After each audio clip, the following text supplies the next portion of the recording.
Well, good afternoon, good morning, good evening, wherever you are in the world, and welcome to our RegTech Matters, the 101 of RegTech. Before we begin today, I'd like to acknowledge the traditional owners of the land on which we're meeting today and pay my respects to elders past and present, and offer a warm welcome to all of our Aboriginal and Torres Strait Islander friends that may be with us today. And a big warm welcome to all of you members and our special guests. As we get underway, I was reflecting earlier how this program continues to go from strength to strength. It started its journey as a sold-out in-person event at Stone and Chalk in Sydney 5 years ago. And since the beginning of the pandemic, we've seen 14,000 people from 85 countries attend our programs just like this one today. And this particular program plays a really important role in helping everyone understand RegTech, its applications, and it gives us an opportunity to invite one of the regulators to come along to give us an update. So we couldn't do it without them, and we couldn't do it without all of you. So I want to thank both them and you for making the time to be with us today. For this particular event, we've had 247 registrations from 14 different countries. And what is also quite significant is there are an equal number of buyers as there are to sellers of RegTech, and 14 government or regulatory delegates attending.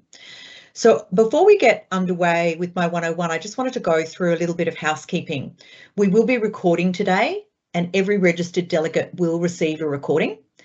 If I could ask you please to keep your cameras and mics off unless you are presenting, and I will invite those presenters to come to the virtual podium as we go through. And if I could also ask you, if you do have a question for one of the presenters, could you please put that in the chat and just ensure that you direct the question to who the question is for, and we will ensure that they jump online and answer that for you. There will be some polling that we will do throughout proceedings. So if you see a little pop-up, we'd appreciate it if you can complete that poll, because that feedback is very useful to us. And to our presenters today, I'm going to try and keep it to 15 or so minutes. Then I'm going to ask Richard to give us about a 10-minute regulatory overview, and then we will go on to our 3 case studies that will all be around 5 minutes each. Thank you very much. So what I might do is get underway with my part of the presentation. So this is what I'm going to cover in my section. I'm going to talk about the RTA. We're going to talk a little bit about trust and why that's so important. We're going to define RegTech, some of the benefits of RegTech. We're going to talk about who's in the ecosystem. We'll also talk about a RegTech taxonomy and why this is creating a global language for RegTech. We're also going to talk about getting tools to the people that really need them. And that's what I mean there on that bullet point that says real tools for real people. We're also going to talk about how we are tracking currently in Australia compared to the rest of the world, and what is the data telling us. And then finally, we're going to also just unpack a few little myths and misunderstandings that I think still exist around RegTech before we get on with the rest of the program. So thank you very much. Next slide. So to start with a little bit about us, if you've not met us before, the RegTech Association was established in Australia and founded in 2017. And we are a global body. We are non-profit and independent. And we're a member-based body, so we have members that come from all over the world. There's about 170 organisational members of the association. And what we do is we lead engagement. We help collaboration between regulators, institutions, government and technology companies, put very simply. And how we do that is through our programs like this one today. We run events both online and face-to-face. We also undertake research, we do some consulting work, and we also work very closely with trade partners all around the world to maximise export potential for RegTech, both inbound and outbound. And what you can see on the bottom of that slide is some of the other organisations, like I like to think of them as our brothers and sisters in Australia and elsewhere in the world, including Canada, Singapore, the US, and one of our partners in Australia, InsurTech Australia. So that's a little bit about us and what it is that we do. Please do reach out to us if you have any further questions about that. So on the next slide, this is actually the community. And I think it helps to actually have a visual display here, and this is just done for graphic purposes, of who our members are and where they sit. So what you can see on the outside of that map are all of the RegTech companies solving around nine different risk areas. And what you see in the middle in that square, the top part are the service providers or the intermediaries for the industry. And what you see along the bottom are the regulated entities and financial institutions and others that are the natural buyers of RegTech. And right in the little triangle right at the bottom, we have just started a brand new startup category. So they are some early stage RegTech companies that have just joined us. We can provide a copy of this map to you if you are interested. Next slide, please. I wanted to start by talking about trust and how I really believe that RegTech is actually all about people.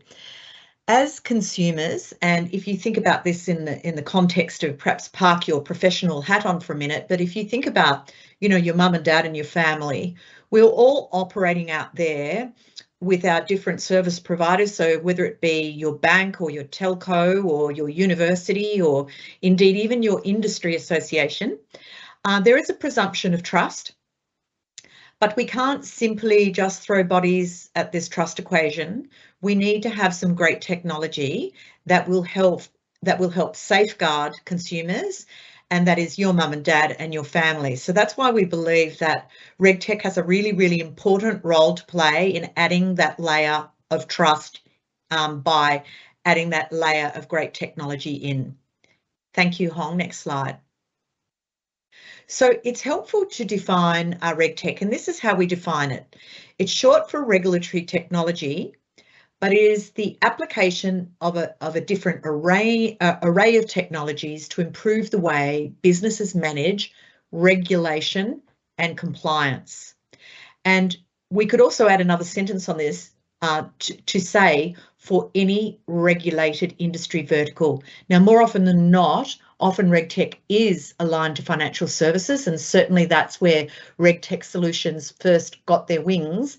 But we are now starting to see a growing number of other industry verticals actually deploying RegTech solutions as well, and I'll talk about those a little bit later. So that is our definition of RegTech. Thank you, Hong. And so we see RegTech as an enabler and as an accelerator rather than a disruptor.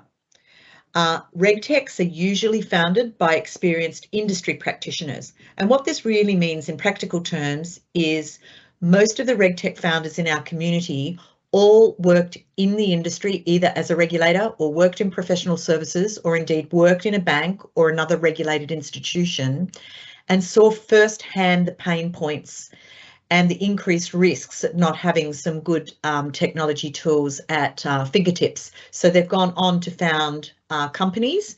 And so you will find when you interact with RegTechs, you will find people with a very mature outlook and a very deep subject matter expertise.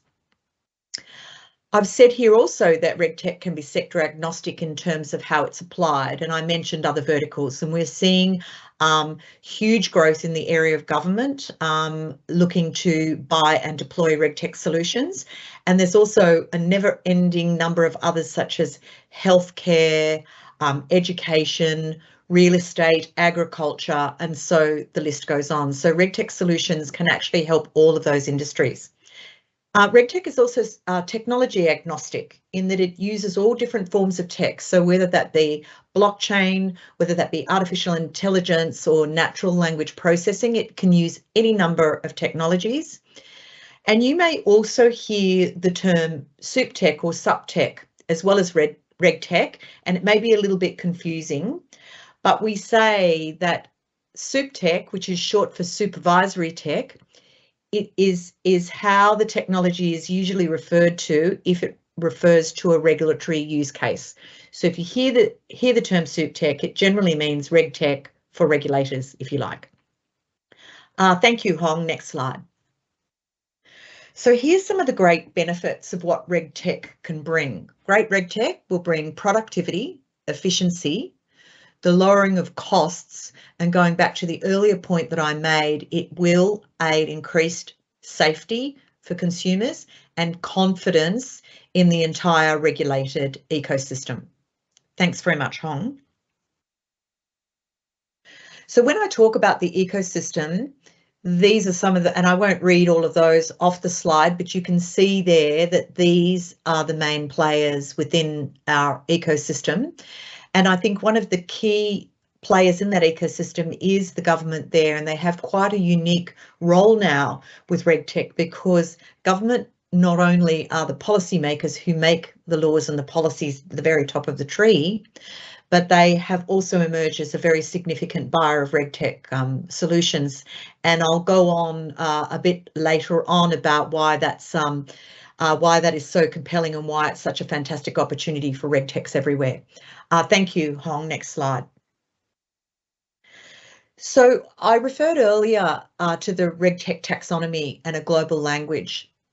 If we are ever going to have true interoperability between regulators, between different countries, for example, and RegTech was born global. So what we need to ensure is that we've got a good, robust language and a way of categorising RegTech that makes it well understood and accessible by everybody. So a couple of years ago, we worked with one of the consulting firms, and we built a RegTech taxonomy. And the good news for you is that you can actually go online onto our member directory, and you'll be able to see that taxonomy at play. So here's two of the filters. I haven't included them all on this slide, but it's a risk-based taxonomy, so you can choose the area of risk that is most interesting to you. Then you can look at things like functional roles. So what does the technology do? So it's very easy to use. And then you might be looking particularly for, let's say, a blockchain solution. So you could put all of those in to our directory, and that would bring you back a set of results which would take you straight to the providers and the vendors along your selection criteria. And so that is why a taxonomy is so important, because it actually helps us have a global language in that we all know what we're talking about when we're referring to these risk areas and the functional roles, but it also means it makes it highly accessible when you're looking for a solution to solve one of your problems. Thank you, Hong. Next slide. Now this is an interesting slide, and I call this Real Tools for Real People. And that is a call out to those who are potential users of RegTech, may not be users of RegTech yet.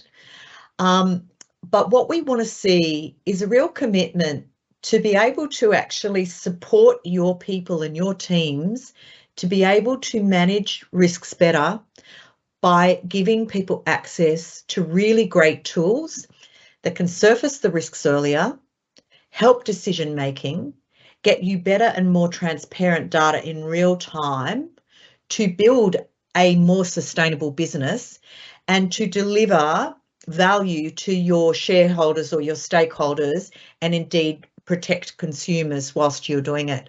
So we're all about ensuring that the people that work in institutions have access to these tools, and part of the reason why we run our very successful RegTech Edge programs is that so people can come and touch and feel those. So we're all about trying to get real tools to real people doing the real jobs in compliance and regulation. Thanks, Hong. So why is RegTech critical for regulated entities? Well, you can see some pretty eye-watering numbers on the screen there. The cost of compliance is increasing. The regulatory fines are increasing. We talked just a moment ago about getting more transparent information to boards and management teams is absolutely critical to regulated entities so that they can make good decisions and manage their risks. furthermore, it's critical because it helps deliver superior outcomes to the customers. And for the organisations that are very customer-centric, this is absolutely of key importance. And I think I made the point earlier that having great RegTech is critical for regulated entities because it will help you build a stronger and more sustainable business. And not only that, if any of you have heard of environmental, social and governance impacts, great RegTech can help you achieve some of your ESG goals. Thank you, Hong. Next slide. So we have a regulator with us today. So I don't want to take any words out of his mouth, but one of the things that we did just recently, we participated with one of our members in a regulatory survey, and the results of that survey were published last week. And we saw from that survey some of these points that you can see on this slide about why RegTech is critical for regulators, because it fosters a safer and a trusted system.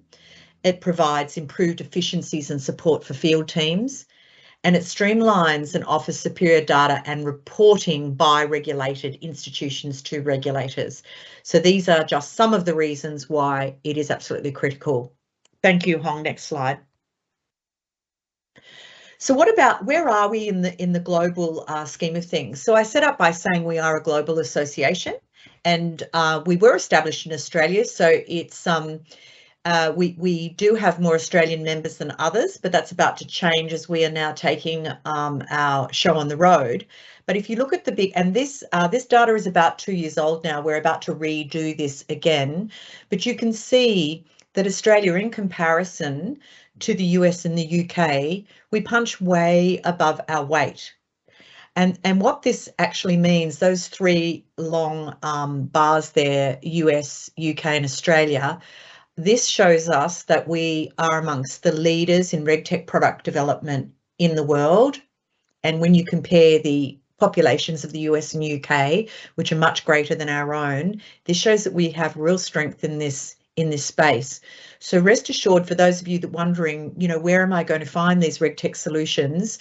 They are actually all around you, and the number of 598 on the left-hand bar there. And as I said, this is a couple of years old, and so I hazard a guess that number would have gone up significantly. So there are more than 600. This one says there are more than 600 to choose from. So the RegTech solutions should in fact be all around you. Thank you, Hong. Next slide. So we published a report late last year, and we are about to do our big annual data collection again, and we'll have some refreshed data. But I thought it was worthwhile just taking you through a couple of these things because they're quite significant, and we will continue to benchmark the results year on year. One of the things that's really clear is that the RegTech industry remained extraordinarily resilient throughout the pandemic. And in fact, we saw the industry create jobs rather than take jobs away. On a very positive note, we also saw more professional investment capital flow in to the sector. And our members reported, our RegTech members reported, at least 2/3 of them reported strong revenue growth in the previous financial year. Potentially the most important metric on this slide is the shortening of the time to value by 23%. And what that actually means to us is that each year we are tracking how long it is taking on average from a first conversation to a full deployment of a solution. And we'll continue to track that. But when we started out on this journey 5 years ago, it was about on average 2 years to get a RegTech solution fully deployed. And our last survey indicated it was more like 8 months instead of 2 years. So that has increased significantly. Now, I think during the pandemic, we did see a slowing down of on the export front, and that's probably a bit natural given that our borders were actually closed. But what we were able to do is pivot online, and so there were a lot of unexpected opportunities that presented themselves to our members simply because we all pivoted online and were able to do business quite effectively online. And then last but not least, We saw continued strong growth by institutions in terms of full production deployments over the preceding 12 months. So very, very strong growth. And as I said, watch this space. We will have new data to report to you shortly. Thanks, Hong. Next slide. So this is almost, we're almost at the last slide. I just wanted to talk about a couple of common myths and misunderstandings.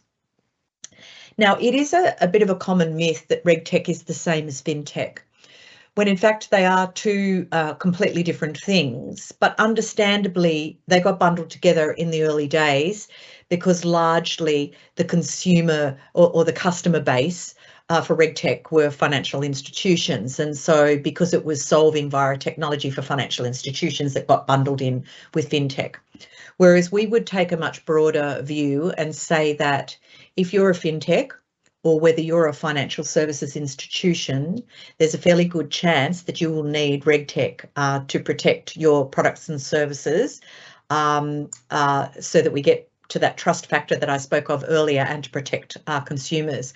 So we do think of RegTech as a different thing. And as I've just said earlier, because it is sector agnostic in its approach, or can be sector agnostic, this is why we say that it shouldn't be bundled in with FinTech. That probably does it a disservice. We're also seeing the emergence of segment titles such as GovTech, HealthTech. And I would just ask you, if you're online today and you see those terms, scratch a little bit below the surface, because I'd probably argue that 60 or 70% of those techs that they're referring to actually have a regulation and compliance angle, which would probably make them RegTech solutions rather than how they have been labelled. And I think I've made the point well that RegTech is sector agnostic. So I think I've made that point. And I think next slide.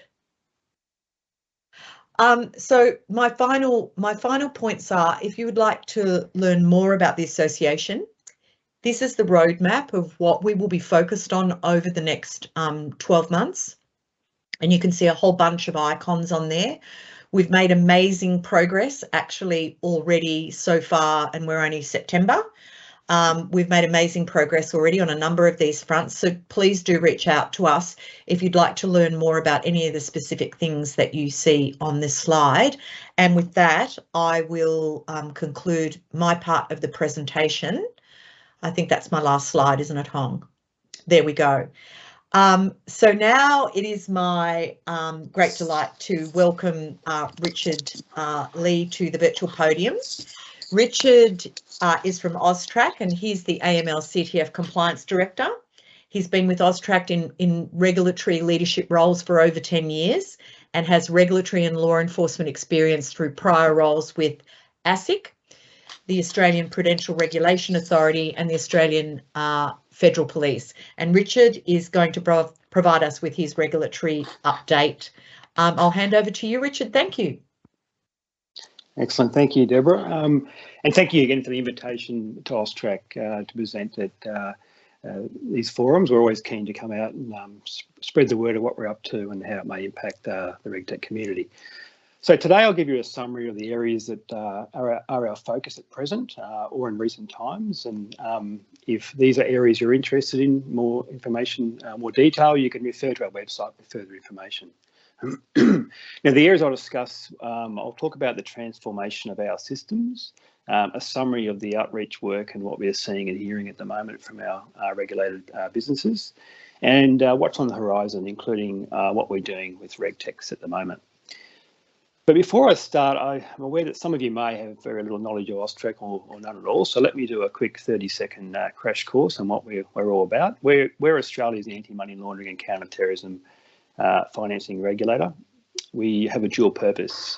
We regulate those businesses captured under the AML CTF Act and also operate as Australia's financial intelligence unit.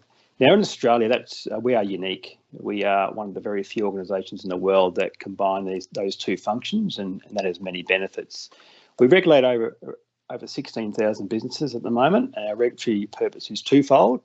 We strive to have a financial system free from criminal abuse, so we therefore aim to build a capability reporting entities to make them as resilient as possible to being exploited by money laundering, terrorism financing and other serious crimes. And of course, the crimes are very broad. They can involve narcotics trafficking, fraud, tax evasion, online exploitation of children, wildlife smuggling, and many more. Basically any crime that has a financial connection. And secondly, our role is to ensure reporting entities report certain information to us, including all international funds transfers, threshold transactions, so that's cash of $10,000 or more, and suspicious matters.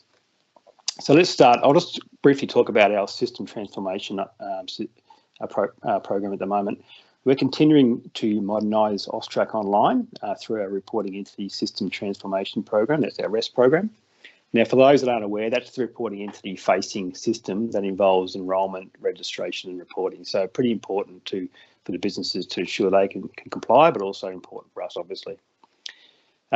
We've been continuing to support reporting entities impacted by changes to Swift messaging by developing and releasing into training the beta version 1.0 of our new XML reporting functionality. So this version will support the upload of international transfer e-reports, so IFTI e-reports in the XML and zip formats through a new interface and a new API for increased transaction report submission capacity. We're engaging a small number of reporting entities in our first ever test working group to conduct user acceptance testing on the beta version system functionality. We're drafting and finalising a new IFTI version 2.0 schema to enable that reporting in the ISO 20022 format. And we're hosting ISO 20022 drop-in Q&A sessions where we demonstrated the beta version system solution and answering questions from affected REs. We're also commencing development of a new customer relationship management platform, and the CRM will give AUSTRAC a more complete view of reporting entity interactions with us and help us develop enhanced self-service capabilities for reporting entities using AUSTRAC online. We're also planning upcoming sessions and surveys of our customer advisory group members. So this includes streamlining the reporting entity enrolment and registration processes, as well as the threshold transaction reports review. That's both occurring this month. Suspicious matter reporting review and a review of the single and data entry optimization. Now, if you'd like to be a member of the customer advisory group, you can email haveyoursay@austrac.gov.au. There's information on our website about that as well. So it's haveyoursay@austrac.gov.au, and you'll be notified of upcoming opportunities to participate in REST workshops and surveys. In terms of outreach activities, we've been particularly active in the outreach and guidance areas to help reporting entities. So in December last year, we published a regulatory guide for pubs and clubs operating electronic game machines and followed up with the largest education visit campaign we've ever undertaken by AUSTRAC for a single sector. Since March, we've conducted about 250 on-site visits covering over 1,000 venues across every state and territory in Australia, except Western Australia, because they don't have pubs and clubs that offer electronic game machines. They only have them at casino. And those visits have been undertaken in both metropolitan and regional areas. Now, the campaign resulted in an enhancement of the sector's awareness of money laundering and terrorism financing methodologies and a tightening of their AML-CTF controls. It resulted in a substantial increase in reporting to AUSTRAC. So in the first 2 months of the education visit campaign, so March and April of this year, the number of suspicious matters reported by the sector surpassed the annual average for the 2016-2019 period. So that's pre-COVID, if you like. And this calendar year to date, we've received more than 2,100 suspicious matters from the sector, and we expect the number to exceed 3,000 by the end of 2022.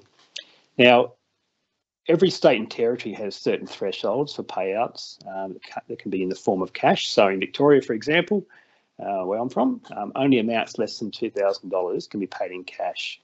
Anything over that gets paid in the form of cheques or electronic transfers. And that's just a bit of context. Now, the two main money laundering methodologies that can occur Criminals can simply load a machine up with cash and then proceed to cashing it out to receive a cheque. Or a criminal may approach someone, a customer who's and offers to purchase the credit on their machine or purchase a winning ticket. Basically, what they're doing is converting cash to a value and then to a cheque to make it look like they've obtained those funds from winnings on a gaming machine. Now, you're probably wondering why I'm talking about all this, but the reason is one area which I'll briefly discuss today is the monitoring of transactions at venues, and we've seen a number of RegTech solutions that are being developed around this area. The AML-CTF legislation requires businesses to monitor their customers. However, there is a lot of flexibility in how that can be done, whether it be automated or manual. So, and that is according to the nature, size, and complexity of businesses. Now, for example, a small operator that has very few payments can easily be monitor their customers manually, while a large business with high volumes of payments would require an automated system. So advanced automated monitoring systems have not surprisingly been the domain of the banks and other larger complex businesses.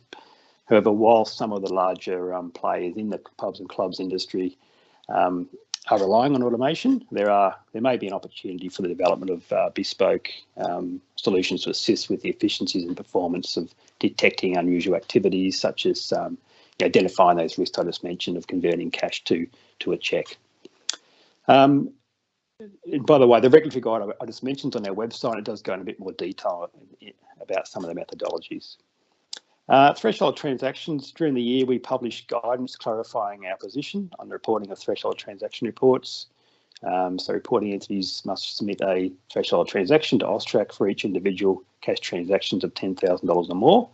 And when a customer makes multiple cash transactions, each individual transaction is considered to be a separate and distinct designated service. So check out that guidance. It's quite detailed. It goes into a lot of examples if that's an area you're looking at developing RegTech solutions for reporting.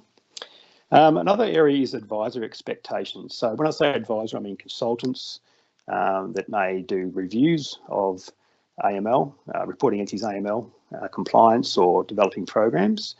We've released guidance to help businesses select an advisor who is suitably qualified and experienced to provide products and services to them. The guidance sets out a number of factors that reporting entities can consider and address prior to engaging the services of an advisor. Now, some of the principles of this guidance could easily be transferred to assist reporting entities in deciding whether or not to engage a RegTech. So check that out, because there could be some things in there, that reporting entities may come to you and ask you information about your background and experience around AML. Looking forward, on the horizon, we've got guidance coming out around source of funds, source of wealth. That's probably one of the most revealing methods of know your customer. It's an in-depth guide on what it means, their differences, and practical examples. We also have guidance coming out around alternative ID procedures, what to do when you have a customer who does not possess conventional identification documentation. So, for example, Aboriginal and Torres Strait Islander customers, victims of family domestic violence and natural disasters, employee due diligence and AML risk awareness training guidance, beneficial ownership and control, dealing with high-risk customers, as well as 2 quite comprehensive risk assessments about to be published later this month, one on the bullion precious metal industry and 2 on the remittance service provider industry. And just to assist these publications, we're currently undertaking individualised outreach sessions with the bullion industry to explain what they need to do with it when they get it. And we'll be doing the same for the remittance service provider industry as well in the coming months. We very recently published 4 modules designed for those new to AML-CTF, and we're currently developing 4 further modules for e-learning, that focus on identifying complex customers, the beneficial owners, PEPs, politically exposed persons, and a module each on enhanced customer due diligence and suspicious matters. And they're expected to be published in the new year. In terms of financial crime guides, trade-based money laundering and combating child exploitation guides will be coming before the end of the year. And to ensure you're kept up to date on these important guidance materials, I strongly recommend you subscribe to In Brief. That's a quarterly newsletter. The next edition is to be published in a fortnight's time, and previous editions are available on our website, and you can subscribe via our news and media page. And finally, very relevant for RegTechs, we undertake what we call ART sessions. That's ARTE. It stands for AUSTRAC RegTech Engagement Sessions. They're continuing to occur. We're getting the odd, probably about 1 or 2 a month. RegTechs coming to us to meet and discuss what they're up to. What happens though, we learn a lot about what's on the market, and there's some very interesting products out there being developed, and they've really matured, I guess I could say, over the last couple of years. And look, I must say thank you to those designing some of these great products in the help to prevent financial crime occurring in the businesses we regulate. And as we learn more about the products, we can have conversations with reporting entities and advise what's on the market. So I'll give you an example. It's only last week I met a bullion dealer that sells gold and silver and whatnot, and they're moving to an online space. And they said, well, what do we do? How do we deal with knowing the person we're dealing with? And I said, well, obviously I can't drop names of businesses, but I tell them about some of the products on the market which they find quite helpful. So I think that's my allocated time there, Deborah. So I'll pause and I'll hand back to you. Thank you. Thank you so much. I don't know whether you can see the chat, Richard, because I know you said you were on your mobile phone, so you maybe can't see it, but somebody has asked a question about whether it's possible to receive AUSTRAC's paper on ISO 20022. I will look into that if you like. They can either come straight to the that CAG email or go to the contact centre. Okay. Or I might actually try to find out right now and come back to you at the end. Yeah, and if you could just pop it into the chat if you can, but otherwise, yep, maybe you can email us and we can pop it on there for you. Great, thank you. Thank you very much, Richard. Really appreciate your time today. So we're now going to get to a very practical perspective, and that is we've got 3 great RegTech companies coming to present some case studies. So firstly, if I could ask Brett Hodge, who's the Risk Compliance and Legal Entity Data Specialist from Fenergo, to join me on the virtual podium. I'll now hand over to you, Brett, for your 5 minutes. Thank you. Thanks, Deb. Good afternoon, everyone. Thanks for being there, and thanks also to RegTech Australia for this opportunity. My name is Brett Hodge, and I'm the Vice President of Asia at Fenergo, based here in Sydney. So today I'll be presenting a case study on a large Australian domestic bank's KYC program with specific focus on the use of our perpetual KYC functionality. Now, why are we focusing on PKYC? Well, all banks can onboard customers eventually, but where they've fallen short in the eyes of the regulators is keeping their client data up to date in line with the regulatory obligations. So this is the root cause of many industry fines, costs, and reputational damage, as traditionally ongoing KYC has been, frankly deemed too expensive and labour intensive to administer properly. So today we'll be presenting our largely automated, up-to-date approach for maintaining a group-wide PKYC program. Next slide, please. So who are we? Fenergo has been around 13 years now. It is considered the leading global vendor in CLM, client lifecycle management, and regulatory onboarding technologies. So it was only a few years ago, there was 30 of us worldwide. Now we have nearly 1,000 people, and are the 3rd Irish company to reach unicorn status. The key point here is being that we're very successful in the supply of CLM and KYC technologies, as that's what we master and that's all we do. We have over 150 banking groups as clients, including the top 5 Australian banks, who have all partnered with Fenergo to provide the CLM backbone to their operations.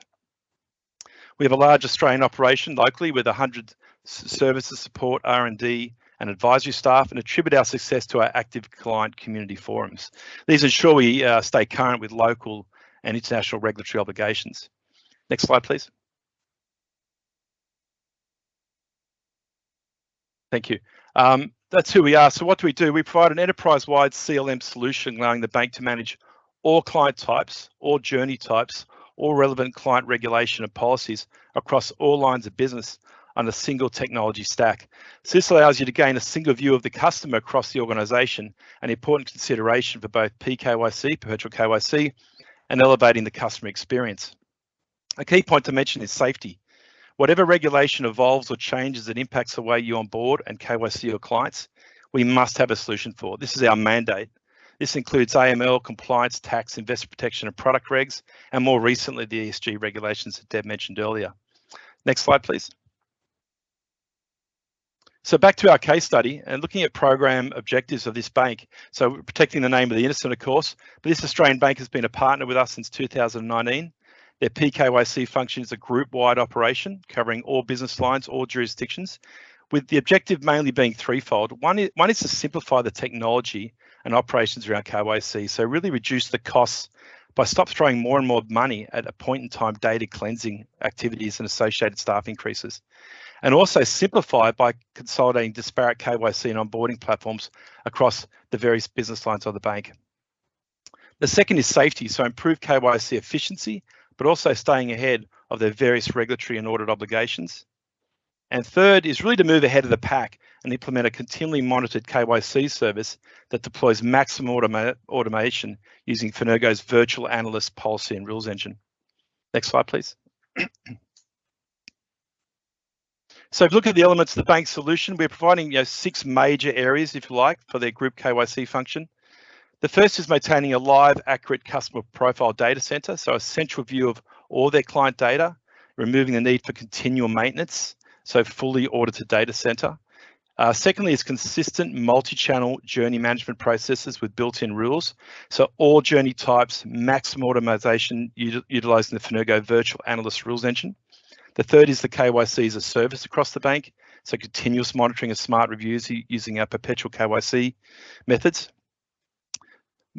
Fourth is moving away from virtual analysts to adaptive analysts. This is a big area of research for us. So, modifying the rules based on behavior of your clients. This is also known as sentiment analysis. And finally, out of the box best practice SaaS-based solutions that are really leveraging the collective intelligence of our client base. Next slide, please. So Finergo PKYC solution, how does it work? Well, firstly, the Event Hub captures KYC events from external sources. They could be screening hits, entity data from Identity, who are speaking next, AML transaction monitoring data from the likes of Quantexa, who are also speaking today, and also activity monitoring, using our sentiment analysis. We've built in 13 years of event rules into the system that are active, but we're really moving to adaptive, so learn on the fly technology. Once the Event Hub stores that data, events are continually assessed, automatically assessed to determine which customers or group of customers are impacted.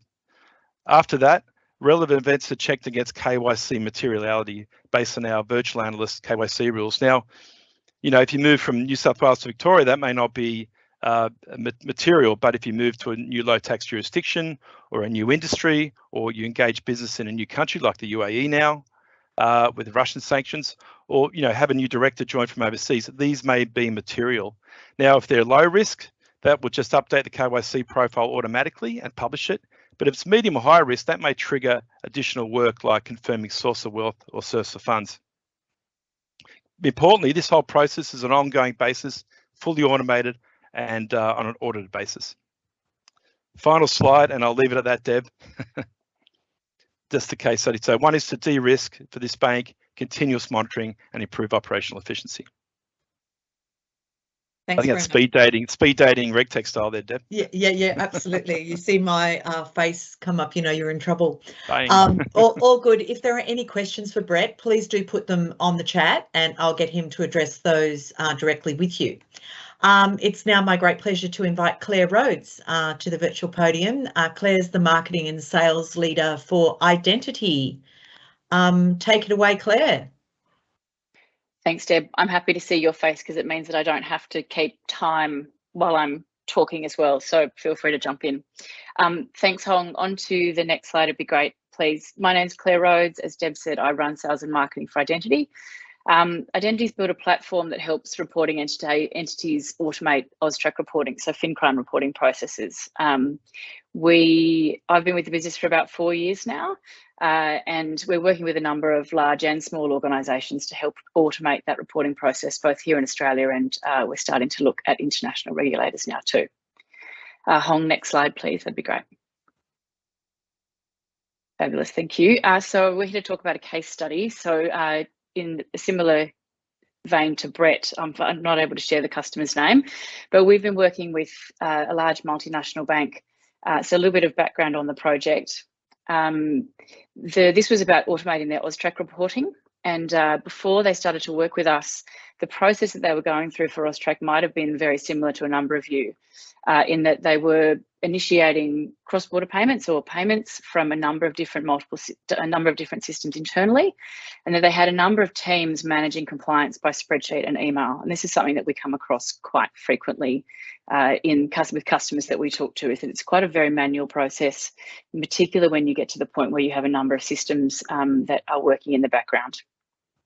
Next slide, please, Hong. When they came to us, what the customer was really looking to do was to get more oversight about how they were tracking to AUSTRAC SLAs, so 10-day SLAs for something like IFTIs, just to ensure that those deadlines weren't missed, and really just to streamline that process of how they were managing exceptions. So if there's an issue with something in the transaction that you haven't got all the data that you need, teams were going out and having to find that information from multiple internal systems. They were using email to share information before they were able to submit those reports to AUSTRAC. And so what that meant from our point of view is that we were really looking to help them increase automation and straight through processing of their reporting. They were also looking for a more complete oversight of what's been reported and why, and I guess more importantly, what hadn't been reported and why. And that's really important for the audit and assurance process, or if their reporting gets questioned. Next slide, thank you, Hong. So to do that, we worked with the customer to really understand the process as it was, and then to streamline that workflow around their FinCrime compliance and their FinCrime reporting. Our platform is cloud-based, so a key part of any customer implementation is onboarding.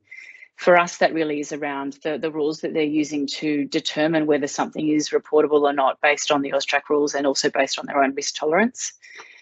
As I mentioned earlier, this particular customer had a number of different systems that it uses to initiate those cross-border payments. And so the first piece of work was really helping to understand those payment flows and then implement those rules, as I said, AUSTRAC's mandatory ones, and any of the ones that were unique to the bank and their risk approach into the platform, and to test it to make sure that it was meeting their obligations. Once that was complete, we were able to get them live on the platform, and you can see up on the screen now an overview of how our platform works. It's really said, it's really built to increase straight-through processing to the regulator, but it also provides a much more streamlined process for managing any exceptions. So, for example, if a transaction has a PO box listed, the platform will catch it before it's reported to AUSTRAC and allow the customer to edit it, to correct it to a street address, because the AUSTRAC reports won't accept PO boxes. It needs an actual physical address. So that's just one example of where the platform comes into its own just for the customer, just to be able to allow them an easier way to do that. So if a transaction's uploaded in and it has all the information it needs for the AUSTRAC report, it will just go straight through to AUSTRAC.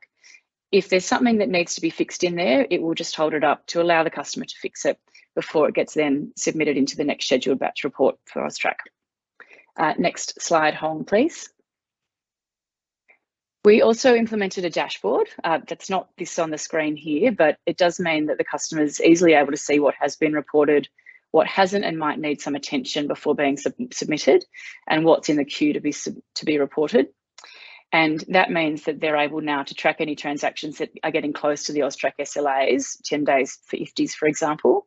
So if some information does need to be fixed, or there's an exception that needs to be managed, and it's getting close to that 10-day SLA, so 3, 2, or 1 days away from the deadline, the platform's able to automatically escalate it internally to the customer to ensure that those deadlines are met. And next slide, please, Hong. What's next for the customer? You can see some of the benefits up there. I won't read it, Deb. I'm pretty sure that you will send out the slides when we're finished. But what's next for this customer is that we're working to upgrade the platform now for AUSTRAC's new ISO 20022 schema, which Richard mentioned earlier. And we're going to have that live for all of our customers, as AUSTRAC requires that change towards the end of the year. And we've now processed over 3.5 million transactions for our customers across IFTI, cross-border, and TTR high-value cash reporting to AUSTRAC. And we're also adding SMR capability for Australia onto the platform soon, as well as looking at New Zealand PTR reporting. And I think that brings me to the end. So Hong, if you could just go to the next one. Thanks for your time, everybody. I appreciate it. But Deb, back to you. Thanks very much, Claire. Well done. It's occurred to me that it's like the Australian sandwich. We started with an Irish RegTech. We had an Australian RegTech in the middle, and we are finishing off with an English RegTech company now. It's my pleasure to invite Tom McNally, the head of AML Solutions for APAC for Quantexa. You can take it away, Tom. Thanks, Deb. And hi, everyone. As Deb said, my name's Tom McNally, and I'm Quantexa's AML and KYC solution owner for the APAC region. Now, I'm here today to present almost an amalgamation of recent case studies that was initiated through starting working with the UK government, but has since been rolled out working at a number of banks globally. And it's been successfully used to identify the presence of shell companies using the core functions of the Quantexa platform, combined with predictive AI models. And the reason I chose to present this case study is that shell company identification is absolutely crucial across the full spectrum of financial crime controls, including KYC, AML monitoring, fraud, and even sanctions evasion. It's massively prevalent. And so, as I mentioned, the case study was initiated working with the UK government, but it's very relevant in this region, given recent regulatory focus. We mentioned things like TBML earlier on, absolutely a key indicator in money laundering across these type of sectors and across things like sanctions evasions. And our analysis has actually found that similar looking shell networks actually pervade in every jurisdiction that we've looked into, including locally here within Australia. But first, I'll quickly introduce the company and the platform and provide some background into the work we're doing with clients. So we're a scale-up. We're founded in 2016, and as Deb said, we're headquartered in the UK, but with an increasingly large Australian presence. So we're currently working with 3 of the large Big 4 Australian banks across the broad spectrum of financial crime prevention. Next slide, please, Hong. Now, our platform is made up of a number of key functional pillars that have proven incredibly successful when combined with AI and machine learning to detect the presence of not only broad financial crime, but specifically shell companies. Those pillars are entity resolution, so the ability to match together vast and disparate data sets, internal data like your customers, your accounts, your transactions, with external data like corporate registry information, watch list information, open source leaks like the Pandora and Panama Papers. So we match all of that together to get a single view of an entity or an individual. And then we understand who that entity or individual is connected to. Who might they transact with? Who are their counterparties? Who do they share an address with or a phone number with? And those 2 pillars together really enables us to have context. So the context to look for a shell company. And when we feed in indicators that you can derive from an entity or from their network into predictive analytics, you can get really successful at uncovering and identifying shell companies. Next slide, please, Hong. So how do we do it? So our model, as I said, that was built for the UK government initially, that we've rolled out to numerous banks globally. It's combining very traditional indicators, so looking at things like customer KYC information and transactional information, but then also with external features, so corporate registry information, entity features, network features, so things like frequent changes of directors or highly connected directors or highly connected addresses within corporate registry information, circular ownership structures, or directors with semantic similarities to other shell companies. When you combine that with your more traditional things like counterparties in tax havens or high-risk geographies, or spikes in activity or unexpected kind of account activity at a customer level, when you combine all of those features at a network level, it becomes really successful and really easy to start uncovering these shell companies that are, very, very prevalent within professional and complex money laundering networks.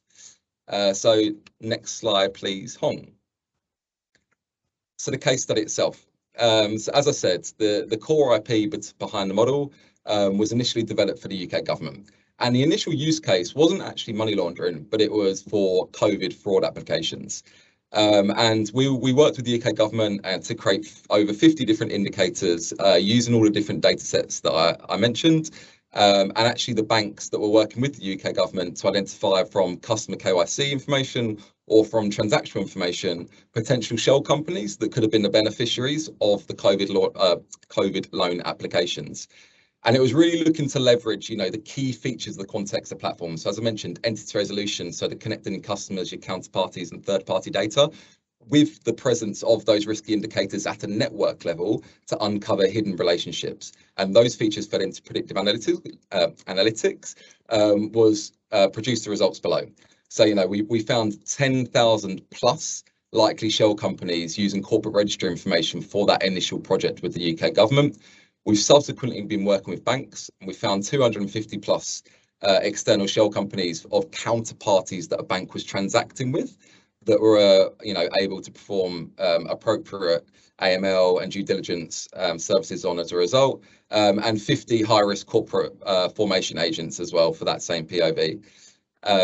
Next slide, Hong. So I don't want to go into too much detail, and Deb's just popped up, so I know I'm short for time. But if you would like to know any more about the model itself, I'd love to provide you with a demo. Please reach out and I'll kind of understand more on it. Thank you. Thanks, Tom, and thank you to all our presenters. I realise that it's a whistle-stop tour and there's a lot to cover in a short period of time, but we really do appreciate it because this helps those that are still learning about RegTech how to put these things in context. And I've got no doubt you were all speaking their language. So just in finishing up today, if you could complete the poll, which has probably popped up on your screen, that just helps keep us honest and keep refining. Before I go into what's on the slide now, I just wanted to say a big hearty thanks to the team that support me every day, and that is Hong Lu and Alison Shapira, who do all the hard work behind doing these events. And trust me, I attend a lot of these events all the time, and my team do a great job, very high quality. So if you can find the little virtual clapping motion on there, please do give them a little shout out. I know they would appreciate that. Thank you very much. So in wrapping up, I just wanted to, there's a couple of things before we finish for today. First of all, thanks once again for making the time to pop in and visit us today. These 101s are critically important as part of our education initiative. Thank you very much to Richard. Thanks to Tom, Brett and Claire as well for contributing via the case study. Couple of little things. Coming your way in the next couple of days is our latest data collection. Please do complete that if you're a member of the association. We need that data to create into our next industry perspectives report. And Richard, for the first time, we're including a regulatory part on that. So we'd be really grateful if you could also complete that. That'd be awesome. A reminder that our awards are also currently open, and that will culminate in our big first face-to-face gala dinner that we've ever run, and that's going to be on the 27th of October. So if you don't have a seat for that, please do come along and join us. It'd be fantastic to have you. We have just today announced our big, we're taking RegTech on the road. First of all, going to Singapore with our global showcase on the 3rd of November, and then across to New York City on the 17th of November, which is very exciting for the association. So that will be hopefully a whole host of new customers for existing members of the association, and a whole host of new regulators coming along to engage with us. We also have our Government as a Buyer event on the 18th of October that you can come along to, and this is where, when I spoke earlier about shining a light on the government and them as a consumer of RegTech solutions to solve problems for citizens, we're going to see some really cracking case studies being presented on how RegTech is solving those problems.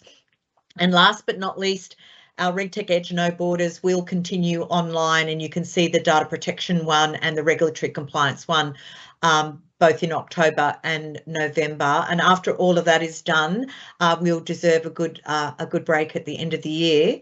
So if there are no other questions from anybody, and I can see that Stephanie's popped something up in the chat. Richard, did you find the link to that ISO? I did. So I've been informed that the ISO schema paper will be published around mid-October. They're still working on finalising it. Okay, and that's fine. It'll appear on the website. Yeah. Okay, great. Well, if everybody could watch out for that, that's awesome. Thank you very much, Richard. We appreciate that. So actually that brings us right up to 5:30. And so we can now draw the session to a close. I'm happy to stay on for a few minutes if anybody wants to